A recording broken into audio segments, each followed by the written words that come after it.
Good morning, everybody. There's Gizmo. We're out doing our thing again. Gizmo, go on. There he goes. Loves it. Anyway, so I've had a couple of days off recently because I've had the lurgy. Nothing dramatic. It was cold or flu or whatever. And I can never tell the difference. But I had to take some rest. I mean, I'm still on the back end of it. Still got a bit of a cough, and just walking up hills and blowing out my hoop. So I'm still recovering, but I'm just taking my time.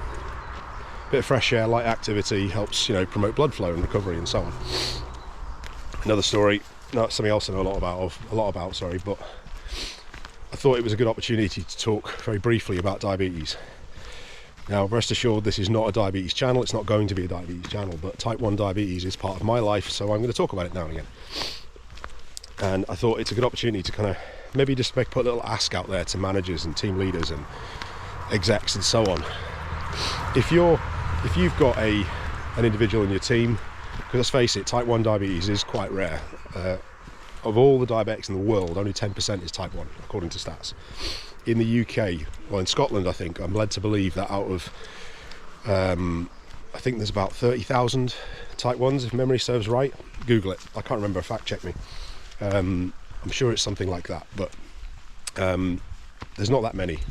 So typically we don't get to talk with other people and get other people's insights except by going on social media or something like that,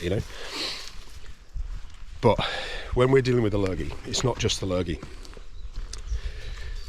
If we say we're taking a couple of days off because we've got a cold or the flu or something like that, don't laugh at us, don't take the piss, don't try and talk us out of it, okay? Recognise that it's not the lurgy itself that's the problem, it's the impact it has on our blood sugars. And the fact that we've got to learn to manage them, because our immune systems go into overdrive. It requires more energy to support that, and that energy is where typically people will have their pancreas that will release insulin to counter that. Ours doesn't. We have to do that manually, and that can be quite challenging. If we have a meal, we know roughly what the carbohydrate content is, and we can calculate our medication, our insulin needs, based on that. But when we're ill, we can't do that. We've got to respond to how our body's reacting, and that can be really challenging. That is the bit that makes it challenging. Every time you get a spike and it drops suddenly, and then it spikes again and it drops suddenly, that is exhausting, okay? And it takes its toll after a day or two.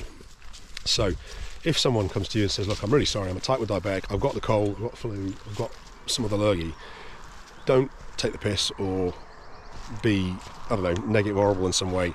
Support them. Ask them if you can help them in any way. Give them the time to kind of get under control of it. I think there's people out there who would really appreciate that, and I would too. Anyway, have a nice day.